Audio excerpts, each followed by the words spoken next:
Let's get straight to the point. Hashtag 8 the chemical straitjacket. Look at you, lying there in your sweaty sheets, panicking because your pinky toe won't wiggle. You wake up in the middle of the night, mind alert, eyes darting around the room like a trapped rat, but your body is absolute dead weight. You try to scream for your mommy or your partner or literally anyone to save you, but nothing comes out except a pathetic, wheezing gurgle. Admit it, you immediately jump to the conclusion that you've been cursed, possessed, or that your soul is stuck in some spectral traffic jam.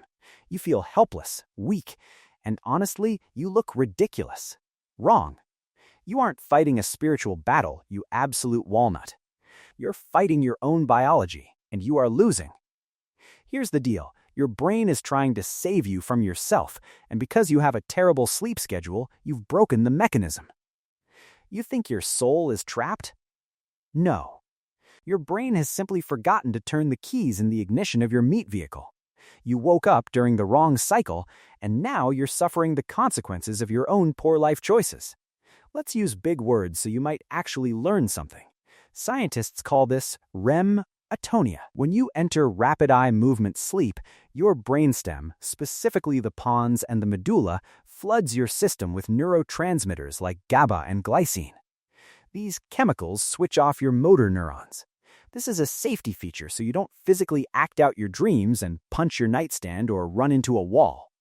Usually, this chemical paralysis wears off the second you wake up. But in your case, because of sleep deprivation or stress, the reticular activating system, the alarm clock in your brain, wakes up your consciousness before the chemical clamp is released from your spinal cord. Here's the scary part that should keep you up at night. While you're lying there, fully conscious, your body is effectively a prison. You are trapped in a biological cage of your own making. Your brain is screaming commands to your limbs, but the lines are cut. The panic you feel floods your system with cortisol, which only confuses your brain further, prolonging the state. You are experiencing the closest thing to locked-in syndrome a healthy person can feel. You are a passenger in a car that's careening off a cliff, and the steering wheel has disconnected. It gets worse. The more you struggle, the more your brain interprets this as a threat, locking you down tighter. It's like being buried alive in a coffin made of your own skin. You're not a person anymore. You're just a consciousness trapped in a slab of cooling meat, frantically pounding on the glass while the world goes on without you. Stop panicking, genius. Wiggling your toes won't work. Focus on a tiny muscle like your eyelid or a finger. Or better yet, just go back to sleep and try to wake up correctly next time. Hashtag 7, the vestibular blender. Oh, look at you floating above your bed. You think you're astral projecting, don't you, Dr. Strange?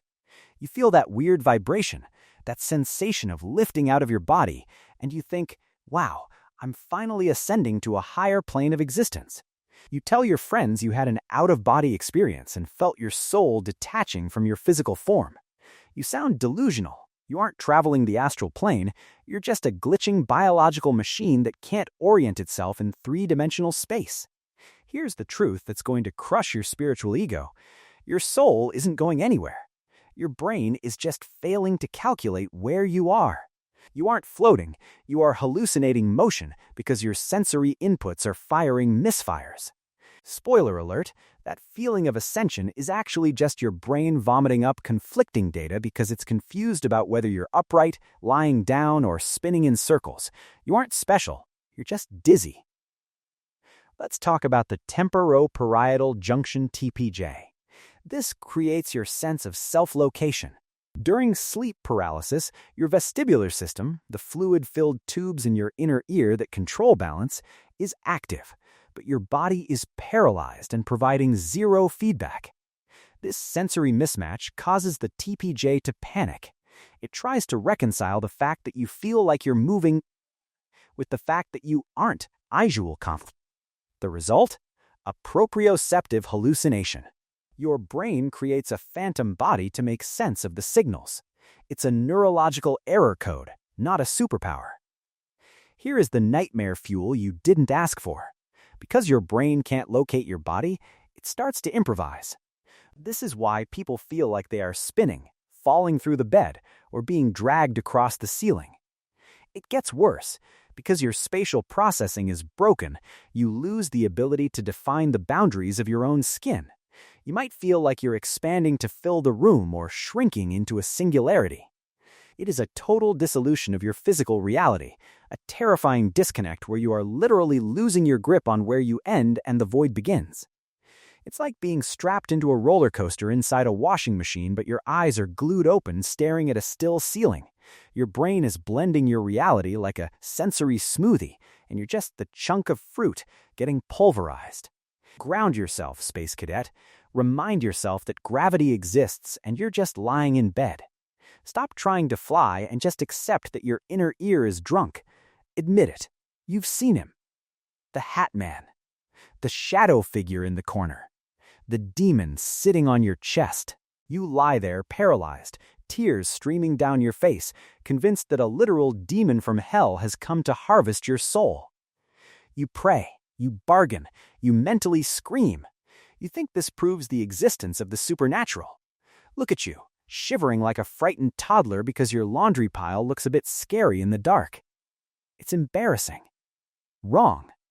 There is no demon. There is no ghost. There is only your broken, panicked brain trying to explain why you feel afraid. Here's the kicker. You feel fear first, and then your brain invents the monster to justify it. You are literally projecting your own insecurity into the room and then scaring yourself with it. You are the director of your own horror movie, and the script sucks. This is called a hypnagogic hallucination, specifically driven by the amygdala. The amygdala is the threat detection center of your brain. During sleep paralysis, it goes into hyperdrive, screaming danger. But because you are paralyzed and in a familiar room, there is no logical source of danger. So, your occipital lobe takes the shadows in the room and utilizes pareidolia, the tendency to see faces in random patterns, to construct a threat. Your brain is running a threat simulation and overlaying it on reality. The scary part isn't the monster, it's what your brain is doing to you. You are in a state of hypervigilance. Your pupils dilate, searching for a threat, and your brain will find one, even if it has to make it up. These hallucinations can be hyper-realistic. We are talking about seeing the pores on a demon's face or the glint of a knife that isn't there. Your brain is gaslighting you. It is betraying you in the most primal way possible, using your own memories and fears to construct a torture scenario tailored specifically to break you.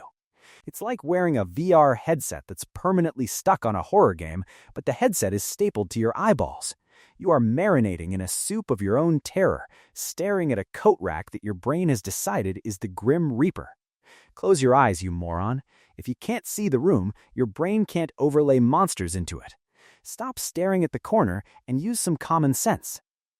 #5 The Respiratory Anvil. You know that feeling of pressure on your chest, like an old hag is sitting on your ribs, crushing the air out of your lungs? You lie there gasping, convinced that your soul is being squeezed out of your body like toothpaste. You think you're suffocating. You think this is the end. You're mentally writing your will, thinking some heavy spirit is preventing you from inhaling. You look like a fish flopping on a dock, drowning in fresh air. Wrong again. There is no hag. There is no weight. You're just too stupid to realize how breathing works. You aren't suffocating, you're just switching to manual mode without the instruction manual. Your assumption that something is sitting on you is just your brain trying to rationalize why your chest won't expand the way you want it to. Spoiler alert, you are breathing just fine, you drama queen. Let's talk about somatic involuntary functions. When you sleep, your breathing is controlled by the autonomic nervous system. Your diaphragm does the work. However, the intercostal muscles, the ones between your ribs that let you take a deep voluntary breath, are paralyzed during rematonia. When you wake up paralyzed, you try to take a deep panic breath using those rib muscles, but they won't move. Your brain interprets this resistance as a heavy weight. This panic leads to hypercapnia here of CO2 build, even though your oxygen levels are actually normal. Here's the scary part. You feel the physical sensation of death. This is primal suffocation panic. Your brain is receiving signals that your chest wall is rigid, which triggers a feedback loop of pure terror. You try to force air in, fail. panic more, and the weight feels heavier. It gets worse. This sensation often morphs into sexual assault hallucinations, the incubus-succubus phenomenon, because the brain conflates the physical pressure and the arousal sometimes present in REM sleep with violation. You are being traumatized by your own ribcage. It feels like you've been poured into a concrete vest that's slowly drying. You are a vacuum cleaner trying to suck air through a coffee stirrer, fighting against the crushing weight of your own incompetence. Stop trying to gasp. Trust your diaphragm.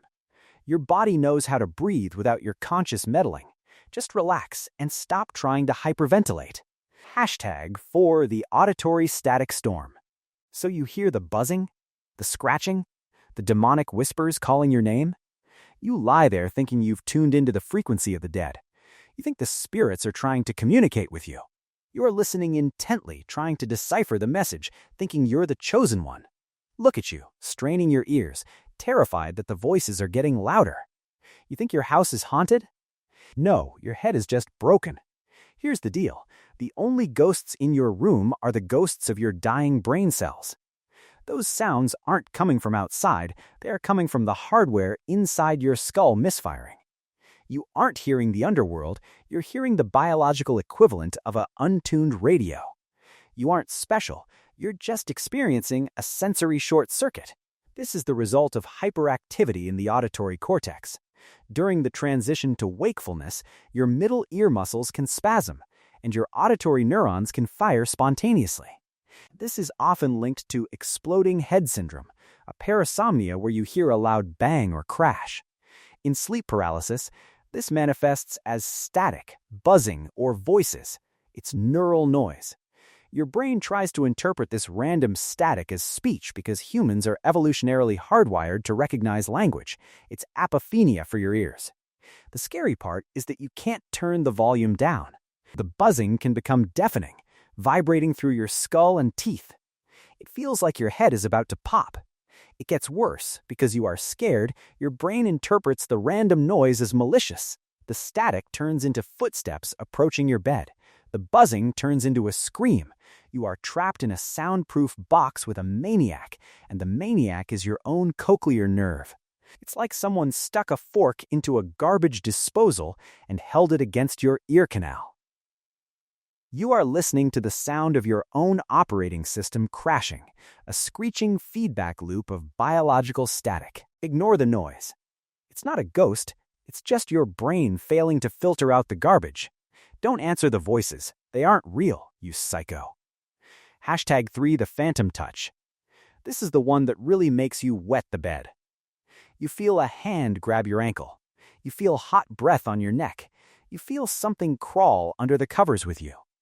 You freeze in absolute terror, convinced that a physical entity is in the bed. You recoil, trying to pull your leg away, but you can't move. You think your soul is being dragged out of your body by a poltergeist.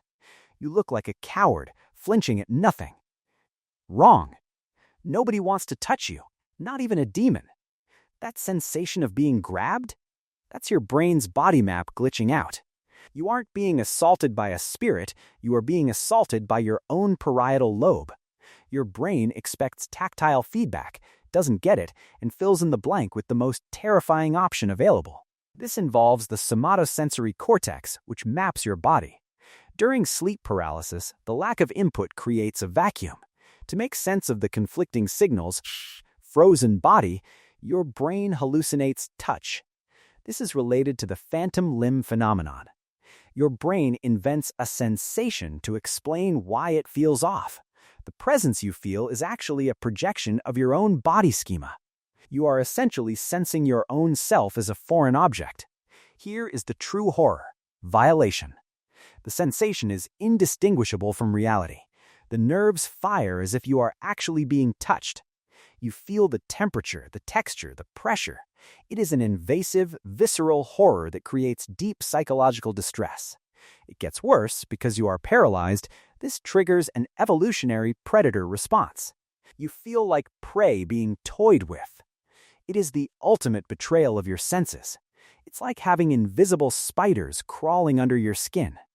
Your own nervous system is playing a prank on you, sandpapering your nerves with phantom signals while you lie there helpless. It's not real. Nobody is grabbing your foot. You're just lonely, and your brain is compensating in the creepiest way possible. Get a grip. Why don't you just realize it's a dream and wake up? That's what you tell yourself later, acting tough. But in the moment, you are a blubbering mess. You lose all ability to think rationally. You believe every lie your brain tells you. This is forever. I'm dead. The demon is real. You revert to a primitive, superstitious caveman. You think your soul is in jeopardy because you can't. Here's the deal. You are literally dumber when you are in sleep paralysis. Your smart brain is offline. You can't logic your way out of it because the part of your brain that handles logic is currently out to lunch. You aren't having a spiritual crisis, you are experiencing a temporary lobotomy. During REM sleep, the dorsolateral prefrontal cortex, the CEO of your brain responsible for logic and rationality, is largely deactivated. Meanwhile, the limbic system, Dredesh and is highly active. When you wake up into paralysis, the prefrontal cortex is slow to boot up. You are consciousness without logic. You are pure emotion and perception without the filter of reason. This is why the hallucinations seem 100% real. The bullshit detector in your brain is turned off. The scary part is the time dilation. Without the logic center to track time, seconds feel like hours. You are trapped in an eternity of panic. You lose the concept of safely in bed. You are reduced to a raw nerve of terror. It gets worse. This state makes you highly suggestible. If you think pain, you feel pain. If you think death, you feel like you're dying. You are a prisoner of your own fleeting thoughts. It's like trying to run a supercomputer on a pocket calculator battery. Your logic board is fried, and you're running entirely on animal instinct and adrenaline. You are a screaming ape in a modern bedroom. Try to do math. Seriously. 2 + 2 = 4. Try to force your logic brain to reboot. Stop feeding the fear with your stupidity. #1, the soul fracture. Here we are at number 1, the ultimate sensation. The feeling that you have actually died. You look down and see your own body sleeping. You float through the wall. You feel a complete severance from your physical form. You are convinced 100% that this is proof of the afterlife. You think your soul has finally escaped its cage. You sit there, feeling profound and terrified, thinking you've unlocked the secrets of the universe. Wrong. You absolute narcissist. You haven't unlocked anything. You aren't dead. You are experiencing the ultimate neurological error. Your soul isn't leaving. Your brain is just failing to integrate your multisensory data. You are essentially a computer program that has crashed to the desktop but is still trying to run the game.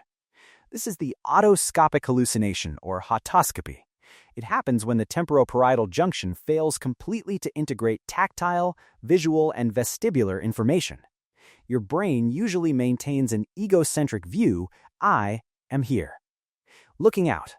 During this failure, it switches to an allocentric view, I am there, looking at me.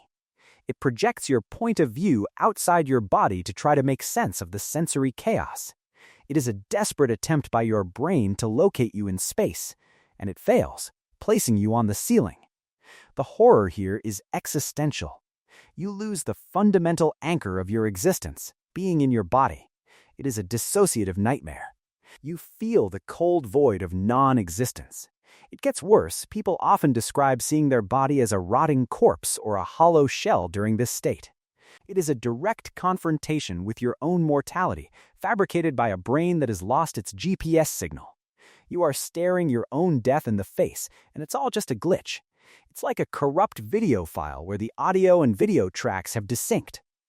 You are a ghost in your own machine, a glitching hologram flickering in and out of reality while your hardware overheats. Get over yourself. You aren't Dr. Manhattan. You're just a sleep-deprived mammal with a confused parietal lobe. Go back to sleep. All right, you twitchy insomniacs. That's the list. Now that you know your demons are just your own brain failing to do its job, do something productive for once. Smash that like button. It's the only exercise you're going to get today. Hit subscribe because clearly you need someone to explain reality to you. Share this with someone who thinks they saw a ghost last night so we can all laugh at them. I'm Nelaime, and I'll see you next time.